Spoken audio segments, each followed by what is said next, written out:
Rekamnya. Assalamualaikum warahmatullahi wabarakatuh. Alhamdulillah. Allahumma sholli wa sallim wa barik ala sayyidina Muhammad wa ala alihi wa ashabihi wa man irtada amma ba'd. Alhamdulillah hari ini kita bisa bersemuka untuk melaksanakan kuliah. Pertemuan yang nggak ngitungi lagi. Karena kuliah kita lebih banyak Zoom meeting. Kalau pertemuan offline kita sempat ketemu sampai 5 kali, sisanya kita Zoom meeting. Ini berarti dari Zoom meeting ini selalu saya rekam sehingga nanti bisa dilihat di konten YouTube saya, di channel saya ya, di Suluh Berkah Channel. Nanti bisa dilihat di channel saya Suluh Berkah. Dan sebelum saya lanjutkan, saya foto lanjut. Hari ini kita akan bahas tentang ini Mbak, pemikiran ulama tentang Maqasidul Quran dan tafsir Maqasidi. Sekali lagi, ini adalah capaian mata kuliah yang ke-12, yaitu pemikiran ulama tentang Maqasidul Quran dan tafsir Maqasidi. Saya share screen. Ini Mbak Saidah ya. Dinyalakan Mbak Saidah, dinyalakan, Ya, Pak. dinyalakan. Saya kita akan membahas tentang pemikiran ulama tentang Maqasidul Quran dan tafsir Maqasidi. Sekali lagi pemikiran ulama tentang Maqasidul Quran dan tafsir Maqasidi. Baik, lebih lengkapnya saya share screen supaya bisa sama-sama dibaca dan nanti bisa sama-sama kita lihat. Dari pemikiran ini kita akan mendeskripsikan pemikiran Al-Juwaini, pemikiran Asy-Syatibi, pemikiran Al-Ghazali, pemikiran Thahir bin Ashur, pemikiran Jasir Auda, Toha Jabir Al-Alwani, dan Muhammad At-Talibi. Di review Al-Ghazali terhadap metodologi riset ilmu keislaman, sekali lagi kita akan mereview pemikiran Al-Ghazali tentang metodologi riset dan ilmu keislaman, bahwa Muhammad Al-Ghazali atau Imam Ghazali mengkritisi metode-metode yang dipakai para ulama klasik lintas keilmuan. Ilmu fikih, bahasa, ilmu kalam, tasawuf, tafsir, dan ulumul Quran. Apa kritiknya? Adalah bagaimana kita mendapatkan manfaat dari metode-metode itu untuk kembali pada sumber Al-Quran yang asli. Apakah warisan metodologi wajib bagi kita? Padahal bukanlah ia merupakan bentuk ijtihad yang mewujudkan berbagai dimensi yang bagus untuk mencapai visi Al-Quran. Nah, berangkat dari itu, ada beberapa fondasi dasar yang melatar belakangi terbentuknya metode dan pemikiran Al-Ghazali dalam mendekati Al-Quran. Yang pertama, bahwa Al-Ghazali berpegang pada pandangan yang universal dan komprehensif. Bahwa Al-Quran itu adalah mujmal, menyeluruh, yang berisi dengan berbagai hal yang menyangkut hidup dan kehidupan manusia. Al-Quran ini adalah hudal linnas, wa bayyinatin minal huda wal furqan. Sebagaimana Allah tegaskan di dalam Al-Quran, surah Al-Baqarah ayat 185, hudal linnas, wa bayyinatin minal huda wal furqan. Bahwa Al-Quran adalah petunjuk bagi manusia. Wa bayyinatin minal huda, yang menjelaskan dari petunjuk itu wal furqan, pembeda antara yang hak dan yang batil. Sekali lagi, pembeda antara yang hak dan batil. Sehingga dengan begitu Al-Quran ini sifatnya universal, komprehensif. Makanya Al-Quran tidak pernah luntur oleh zaman. Tidak pernah lapuk dengan apapun kondisi. Semakin orang mendalami Al-Quran, maka semakin dia akan menemukan kebenaran. Sekali lagi, banyak orang yang membenci Islam, yang kemudian berusaha untuk mencari kelemahan Islam dengan membongkar Al-Quran. Dia baca Al-Quran satu persatu, ayat per ayat, surah per surah, kalimat per kalimat, bukan menemukan celah, tapi menemukan kebesaran Allah di dalamnya. Sehingga tidak sedikit yang kemudian mendapatkan hidayah Al-Quran itu. Yang kedua, menembus spirit Al-Quran dan melampaui bentuk ijtihad formal. Ini dikandung maksud bahwa pendekatan maqasid atau beberapa tujuan terhadap Al-Quran itu mengharuskan bisa menembus kedalaman jiwa Al-Quran. Kemudian menjeburkan diri ke kedalamannya dan mengkaji berbagai problematika dan permasalahan dalam kerangka spirit Al-Quran. Artinya apa? Al-Quran secara tersurat terdiri dari huruf-huruf hijaiyah, terdiri dari kata, kalimat, ayat, surah yang satu dengan yang lain akan mengandung energi yang luar biasa, sehingga jika kemudian menggunakan spirit Al-Quran ini, mengutip apa yang disabdakan oleh Rasulullah, man qara'a harfan min kitabillah falahu hasanatan wal hasanatu bi asyri amsalihha. Man qara'a, barang siapa yang membaca harfan min kitabillah, satu huruf dari kitab Allah yaitu Al-Quran, falahu hasanatan, maka baginya ada satu kebaikan, wal hasanatu bi asyri amsalihha, dan setiap kebaikan itu akan dilipat gandakan dalam 10 dengan ukuran itu. Maka semakin menembus ke kedalaman jiwa Al-Quran, maka di situ akan tercerahkan dengan hidayah Al-Quran. Secara implisit, Al-Quran mengandung makna yang sangat dalam. Al-Quran ini akan menjelaskan segala hal, manakala kemudian spirit Al-Quran ini betul-betul didalami. Kemudian alasan yang ketiga, pembacaan yang mendalam terhadap teks Al-Quran dan melampaui pembacaan yang literal, ini adalah perlunya melanjutkan pemahaman yang mendalam tentang teks dan melampaui semua pembacaan literal yang menghalangi akses menuju dimensi Al-Quran secara komprehensif dan tujuan umum teks. Setelah membaca Al-Quran dengan benar, maka membaca Al-Quran dengan bil akli, memahami ke dalam Al-Quran itu. Setelah bil akli sudah didapat, maka bagaimana membaca Al-Quran bil arkan dengan amal perbuatan. Maka ketika Al-Quran ini betul-betul diejawantahkan, diwujudkan dan dimanifestasikan secara lengkap, secara lisan dibaca teks-teksnya, secara kolbi diyakini isinya dan dipahami, dan secara amal dilakukan, maka ini akan masuk dalam dimensi Al-Quran yang ini adalah bagian dari komprehensivitas dari tujuan umum teks dari Al-Quran itu.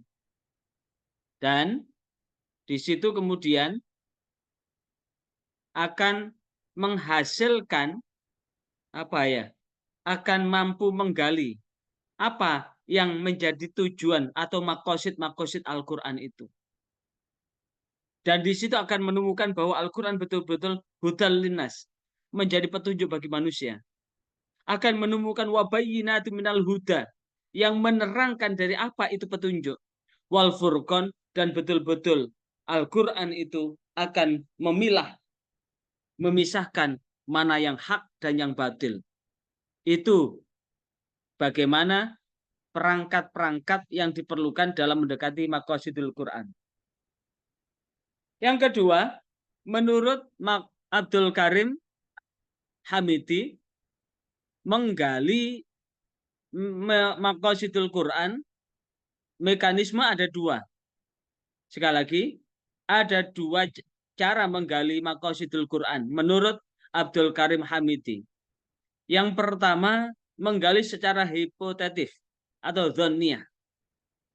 Apa makna bahwa menggali makna Al-Quran secara dzanniyah? Maksudnya adalah mekanisme menggali maqasidul Quran ini dapat melalui cara-cara sebagai berikut. Yang pertama, memperhatikan teks-teks Al-Quran yang berbentuk perintah dan berbentuk larangan secara jelas. Al-ibtidai tasrihi.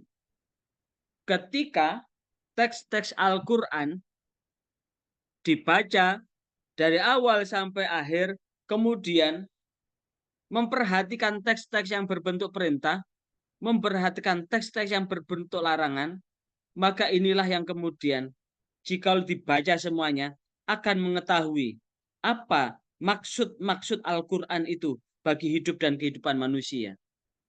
Yang kedua, setelah teks-teks itu diperhatikan, setelah teks-teks itu dibaca, dan kemudian memperhatikan teks-teks yang berbentuk perintah dan larangan itu dengan apa?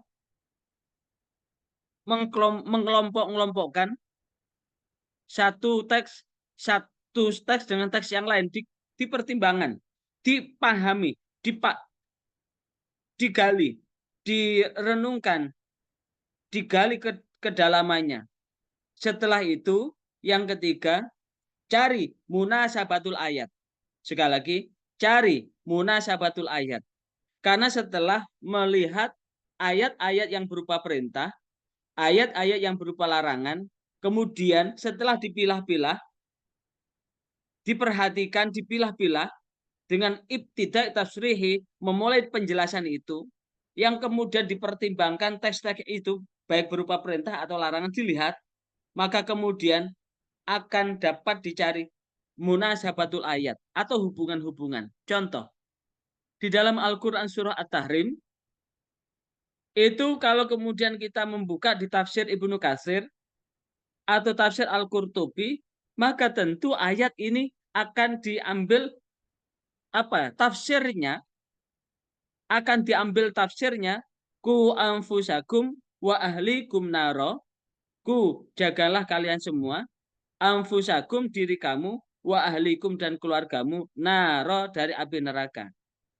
Nah, hubungannya ku anfusakum wa ahlikum naro, jagalah diri kamu dan keluargamu dari api neraka. Maka tentu di situ di tafsir Ibnu Katsir, di tafsir Al-Qurtubi, di situ ada munasabut ayat dengan apa? Surah Toha ayat 112. Wa'mur ahlaka wastabir, wa'mur ahlaka bisolah wastabir 'alaiha. Wa'mur ahlaka bisolah wastabir 'alaiha. Sama-sama perintah. Yang pertama adalah ku anfusakum, jagalah diri kamu. Yang kedua di surah Toha adalah wa'mur, perintahkanlah. Ahlakum, sama ahlun. Ku anfusakum wa ahlikum, dan ku anfusakum wa ahlikum, jagalah dirimu dan keluargamu. Sekali lagi, jagalah dirimu dan keluargamu. Jagalah dirimu dan keluargamu dari api neraka. Maka ku anfusakum itu munasabut alayah, hubungan ayat adalah surah Toha ayat 112. Wa'mur ahlaka bisolat wastabir 'alaiha. Bagaimana menyelamatkan keluarga dari api neraka? Di antaranya adalah perintahkan keluargamu dengan sholat. Ketika memerintahkan keluarga dengan sholat itu, maka tentu tidaklah ringan. Maka kemudian wastabir 'alaiha, bersabarlah untuk menegakkan itu. Nah, kemudian dilanjutkan dengan kelanjutan dari kalimat yang ada di ayat itu. Maka tentu dalam prinsip ini, kalau kita ambil pendapatnya Al-Hamidi ini, Abdul Karim Al-Hamidi ini, maka tentu setelah memperhatikan teks-teks yang berbentuk perintah maupun larangan, kemudian mempertimbangkan di antara teks-teks itu apakah yang berbentuk perintah dan larangan, maka akan menemukan hubungan-hubungan ayat itu dengan ayat yang lain. Nah, inilah yang kemudian setelah menemukan itu, maka akan ditemukan bahwa beribadah tanpa pembenaran hukum itu akan menjadi rusak. Itu dari yang pertama, hipotetif. Yang kedua, aksiomatik atau qot'iyah. Apa yang dimaksud dengan menggali maqasidul Quran secara qot'iyah atau aksiomatik? Ini adalah yang pertama adalah istiqra'. Apa itu istiqra'? Observasi secara induktif, di mana langkah ini dilakukan dengan menelusuri semua ayat yang terlihat adanya kesamaan masalah, akan tetapi terpisah dalam beberapa surah yang berbeda. Ketika kita membaca Al-Quran, mengeksplorasi Al-Quran, maka kita sering menemukan ayat-ayat yang hampir sama. Aqimusholah, as-sholah, as-sholah. As-sholah itu sendiri kalau kita eksplorasi kata as-sholah, disebutkan 65 kali dalam 61 ayat di dalam Al-Quran. Ketika as-sholah, as-sholah, as-sholah, as-sholah, kemudian kita lihat istiqra'. Kita telusuri semua ayat yang mempunyai kesamaan itu, yang letaknya berbeda-beda. Maka tentu ketika istiqra' itu, kita ketika dalam satu ayat yang sama, maka kemudian kita akan lihat ayat sebelum dan sesudahnya, maka disitulah kita akan memahami, akan dapat menyimpulkan tentang masalah tertentu yang bersifat umum. Contoh kata Homer. Kata Homer contohnya. Yang pertama ayatnya adalah yas'alunaka 'anil khamri wal maisir. Yas'alunaka 'anil khamri wal maisir. Kul fihima ismun kabirun, dan seterusnya. Ketika mereka bertanya tentang Homer dan judi, maka katakanlah bahwa di dalam Homer dan judi ada dosa yang lebih besar daripada manfaatnya. Cari lagi. Wala taqrabus shalah wa antum sukaro. Yang pertama menggunakan kata Homer, bahwa ketika ada orang tanya tentang Homer, maka jawablah bahwa Homer dan judi itu dosanya lebih besar daripada manfaatnya. Ayat yang lain kemudian lihat dengan apa? Wala taqrabus shalah wa antum sukaro. Janganlah engkau dekat-dekat dengan sholat sementara kamu dalam keadaan mabuk. Kemudian lihat lagi. Innamal khamru wal maisiru wal ansobu wal azlamu rijsun, dan seterusnya. Nah, maka tentu ketika kita istiqra' melihat ayat-ayat, mengobservasi ayat-ayat secara induktif berkaitan dengan itu, maka langkah ini dilakukan dengan menelusuri semua ayat yang terlihat adanya kesamaan masalah, akan tetapi terpisah di beberapa surah yang berbeda. Dan hal itu dapat dilakukan untuk menyimpulkan kepada masalah tertentu yang bersifat umum. Itu yang pertama. Yang kedua, menggunakan teks Al-Quran yang jelas dalil-dalilnya, dan langkah ini akan memiliki tujuan untuk meminimalisir sesuatu yang tidak diinginkan, seperti adanya kesalahpahaman. Karena ayat itu ada yang bersifat qot'iyah, yang tanpa ditafsirkan sudah sangat jelas. Ada yang bersifat dhoniyah atau mutasyabihat yang butuh tafsir. Maka di ayat dalil-dalil yang sudah jelas ini, maka dengan menggunakan teks yang jelas dalilnya, ini adalah dalam rangka supaya menghindarkan kesalahpahaman terhadap teks itu. Yang ketiga, selain itu dalam rangka memahami maqasidul Quran agar tidak salah arti, maka dibutuhkan hadis-hadis yang mutawatir. Hadis-hadis yang berkesinambungan yang diriwayatkan oleh banyak perawi. Langkah ini memiliki tujuan untuk memperoleh pengamatan mayoritas dari sahabat terhadap apa yang dilakukan oleh Rasulullah mengenai permasalahan yang sedang difirmankan Allah di dalam Al-Quran itu. Sehingga dengan demikian, maka akan dapat memahami maqasidul Quran secara utuh. Ini menurut siapa tadi? Karim Hamidi. Kemudian menurut Ashur Abu Zaid. Wasfi Ashur Abu Zaid. bagaimana mekanisme menggali maqasidul Quran? Ada 3 cara. Yang pertama secara metode tekstual, yaitu langkah menggali maqasidul Quran dengan cara menggunakan dalil-dalil Al-Quran secara jelas, serta kecil kemungkinan untuk dipalingkan dari makna zahirnya. Jadi teks-teks Al-Quran yang sangat jelas, sehingga kejelasan itu akan kecil kemungkinan akan dipalingkan atau ditakwil dari makna yang nyata itu. Selain secara tekstual, yang kedua adalah metode induktif. Metode induktif ini adalah langkahnya menggali maqasidul Quran, maksud dan tujuan Al-Quran itu dengan cara mengambil sampel parsial yang memiliki hubungan seperti yang saya contohkan tadi tentang Homer tadi. Dalam rangka apa? Untuk menyimpulkan sebuah hukum secara general atau kaidah umum tentang sesuatu. Seperti contoh yang saya sebutkan tadi tentang kaidah tentang keharuman Homer dan judi. Apalagi saat ini masyarakat ini sudah dijerat, banyak sekali yang terjerat dengan judi, terutama judi online. Berapa triliun itu uang yang dibuang sia-sia, yang kemudian diparkir di luar negeri, dan inilah yang kemudian bukan hanya merusak pada individu-individu yang terlibat pada perbuatan judi itu, tapi juga merusak sirkulasi perputaran uang yang ada di negeri tercinta ini, atau perputaran uang dalam kehidupan manusia itu. Dan itulah yang kemudian menjadi substansi yang kemudian innamal khomru wal maisiru wal ansabu wal azlamu rijsun min amali syaiton. Khomer, judi itu termasuk perbuatan keji dari perbuatan setan. Yang fajtanibu, yang diperintahkan untuk dijauhi. Jadi sebelum menemukan itu, maka tentu akan dicari ayat-ayat yang lain.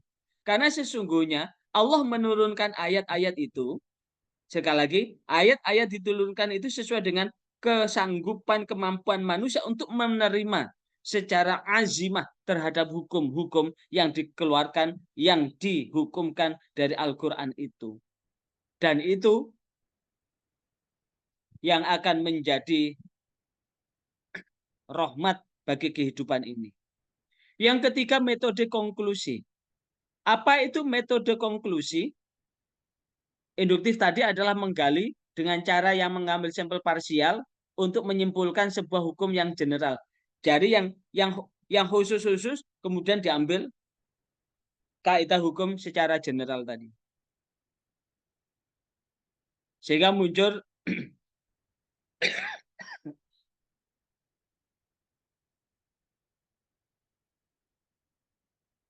kaidah-kaidah tadi. Yang ketiga, metode konklusi. Di metode konklusi ini adalah metode konklusi tidak dapat dipisahkan secara total dari metode induksi.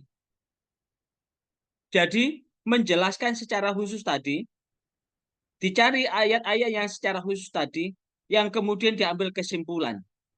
Mengambil kesimpulan inilah yang kemudian menjadi bagian yang tak terpisahkan dari apa? Dari memahami maqasidul Quran itu. Karena metode konklusi ini tidak dapat dipisahkan secara total dari metode induktif itu. Setelah proses induktif selesai, maka mufasir harus menelaah apa yang sudah dikumpulkan dari contoh-contoh itu. Kemudian membuat kesimpulan secara umum. Jadi dari khusus ke umum. Mengambil umum itu adalah dengan konklusi. Ini yang disampaikan oleh Wasfi Asyur Abu Zaid, yaitu mekanisme menggali maqasidul Quran. Yang pertama, metode tekstual, memahami teksnya, metode induksi dari yang khusus menuju yang umum. Konklusi adalah mengambil kesimpulan setelah memproses, setelah melalui proses induktif tadi, sehingga setelah melalui telaah secara khusus, maka dikumpulkan, kemudian diambil kesimpulan secara general. Itu menurut Asyur Abu Zaid. Dan di metode induktif ini dapat digunakan dalam berbagai hal. Yang pertama, mengungkap maqasid umum Al-Quran. Hal ini dimaksudkan adalah Maqasid dari tema-tema umum atau tema besar tentang agama dan kehidupan. Yang kedua, bisa mengungkap maqasid khusus. Maksudnya adalah yang terdapat dalam tema-tema surah Al-Quran. Di tema-tema surah Al-Quran itu kan ada bagian yang dapat digali, yang dapat diungkap. Dan yang ketiga adalah mengungkap maqasidus surah. Metode induktif ini dapat diterapkan oleh seorang mufasir dengan menelusuri tema surah dan bagian-bagiannya.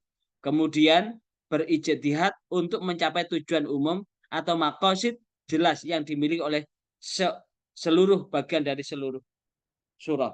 Contoh, Al-Ma'un, ara'aital ladzin yukadzibu biddin, fadzalika alladzi yad'ul yatim, dan seterusnya. Ini kan Al-Ma'un. Apa itu Al-Ma'un?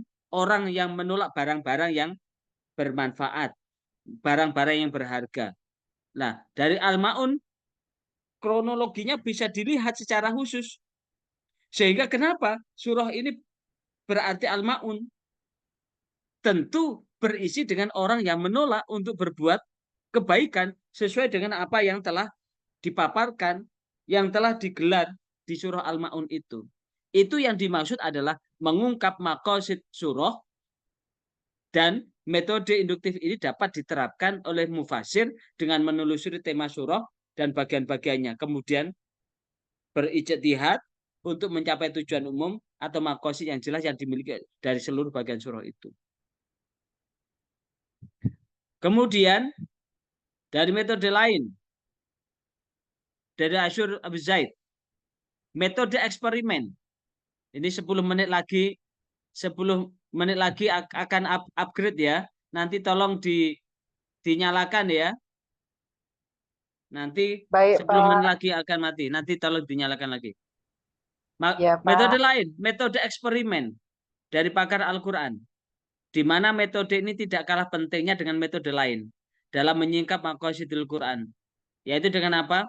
Mempertimbangkan pengalaman dan tingkat keilmuan para pakar Al-Quran. Di mana pakar Al-Quran adalah merupakan orang yang menghabiskan usia beliau untuk meneliti dan mencermati ayat-ayat Allah, firman-firman Allah, kemudian membuka sabda Rasulullah dan memusatkan perhatian mereka pada hukum-hukum syariat dan petunjuk di dalamnya. Contohnya Abdullah bin Abbas yang betul-betul hafal Al-Quran, yang betul-betul mengingat apa yang disabdakan oleh Rasulullah, yang betul-betul menyaksikan apa yang diterangkan oleh Rasulullah sehingga dituangkan dalam tafsir Ibnu Abbas, Abdullah bin Abbas. Kemudian dilanjutkan tafsir yang lain, di antaranya tafsir At-Tabari, tafsir Al-Qurtubi, dan seterusnya. Itu semua adalah akan terus dan untuk apa? Dari sahabat, tabiin, dan seterusnya, sehingga ini akan tetap menjadi referensi. Sekali lagi menjadi referensi di dalam menggali. Nah, maka inilah yang kemudian beliau memusatkan perhatian dalam rangka itu. Kemudian menurut Asyatibi sekarang dalam kitab Al-Muwafaqat, kitab yang merupakan magnum opusnya di bidang maqasidus syariah, Asyatibi membagi maqasid menjadi dua kategori. Yang pertama adalah qasdus syari', maksudnya adalah syariat Allah dan Rasulnya. Dalam kategori dibagi menjadi bagian. Ada 4 bagian. Yang pertama adalah qasdus syari' fi wad'is syari'ah. Maksudnya adalah syari' dalam menurutkan syariat, dan menurut Syatibi, syariat yang diturunkan oleh syari' yaitu Allah dan Rasulnya adalah untuk merealisasikan kemaslahatan manusia dan menghindari mafsadat, kerusakan. Itu yang pertama. Yang kedua adalah qasdus syari' fi wad'is syari'ah al-afham, al-ifham. Maksudnya adalah syari' yaitu Allah dan Rasulnya dalam menurunkan syariat supaya bisa dipahami. Yang ketiga adalah qasdus syari' fi wad'i syari'ah fil muqtadhaha. Ini dimaksudkan adalah syari' yaitu Allah dan Rasulnya. Allah menurunkan Al-Quran dan Rasulnya adalah menjelaskan Al-Quran dengan sunnah-sunnahnya. untuk dilaksanakan sesuai dengan permintaan syari, yaitu Allah dan Rasulnya. Untuk itu syari tidak pernah menetapkan syariat di atas kadar kemampuan. Maka tentu syariat adalah la yukallifullahu nafsan illa wus'aha. Allah tidak akan memberikan beban pada hambanya di luar batas kemampuannya. Sehingga syariat itu adalah hukum yang bersifat azimah, yang harus dilaksanakan apa adanya. Ada yang bersifat rukhsah, yaitu pengecualian manakala melaksanakan syariat apa adanya itu tidak dapat dimampui. Maka ada namanya keringanan. Yang keempat adalah qasdu syari' fi dukhul al-mukhalaf tahta ahkam syariah. Maksudnya adalah tujuan syari' yaitu Allah dan Rasulnya agar bagaimana menarik manusia itu masuk ke dalam syariat supaya terhindar dari perbuatan menuruti hawa nafsunya sehingga bisa menjadi hamba Allah yang ikhtiaron atau bebas melakukan pilihan bukan karena ittiraron atau terpaksa. Sehingga Allah ngasih akal pada manusia sehingga akan bisa memilih mana yang benar dan manfaat gitu. Itu qasdul syari'. Sekarang qasdul mukallaf. Maksudnya adalah dari manusia sebagai objek taklif. Manusia ini adalah objek taklif, objek yang menerima hukum. Menurut Syatibi, perbuatan seseorang manusia harus sesuai dengan tuntutan syariah. Dan tuntutan syariah apa yang diinginkan Allah dan Rasulnya. Dalam artian, apabila manusia itu melakukan perbuatan di luar panduan syariat, maka perbuatannya akan batil, tidak diterima di sisi Allah. Ini maksudnya adalah qasdul mukallaf. Nah,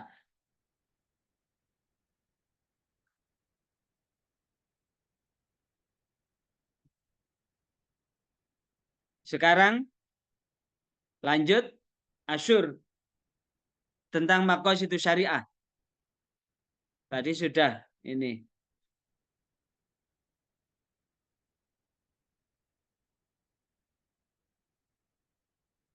Ini. Yang berikutnya konsep maqasid menurut Muhammad Thalibi. Menurut Muhammad Thalibi, seorang mufasir harus berusaha memahami ayat Al-Quran dalam konteks ketika Al-Quran diturunkan sehingga asbabun nuzul perlu. Jadi sebelum memahami teks Al-Quran maka perlu dipahami asbabun nuzulnya. Bukan dalam isolasi abstrak dalam konteks tersebut. Sehingga pada tahapan ini ilmu asbabun nuzul mikro dan makro merupakan bahan utama. Sehingga ketika seseorang memahami ayat dengan asbabun nuzulnya baik mikro atau makro, maka dia akan bersifat fleksibel. Sekali lagi, bersifat fleksibel. Begitu pula hadis pun ada asbabul wurud. Rasulullah bersabda, itu ada sebab-sebab yang menyertainya. Maka ketika seorang mufasir mengetahui itu, maka di dalam menggali ahkamus syariah, sekali lagi, dalam menggalami ahkamus syariah, hukum syariatnya akan mengalami fleksibilitas, tidak kaku begitu. Yang kedua, seorang mufasir harus selamanya memegang prinsip maqasid, yaitu muraqabah maqasidiyah dalam mengekstrak pesan satu ayat Al-Quran, yaitu mindset, kerangka berpikir yang harus ada dalam diri mufasir itu adalah bahwa sesuatu yang harus diekstrak dari ayat Al-Quran adalah ide dasar yang berdasarkan materi historisitas. Maka dengan demikian, ketika memahami Al-Quran, dengan memahami maqasid, dan itulah yang ditawarkan dari ulama-ulama Al-Quran di dalam rangka menggali, memahami maqasidul Quran. Maksud-maksud Al-Quran itu yang berkaitan dengan kehidupan ini.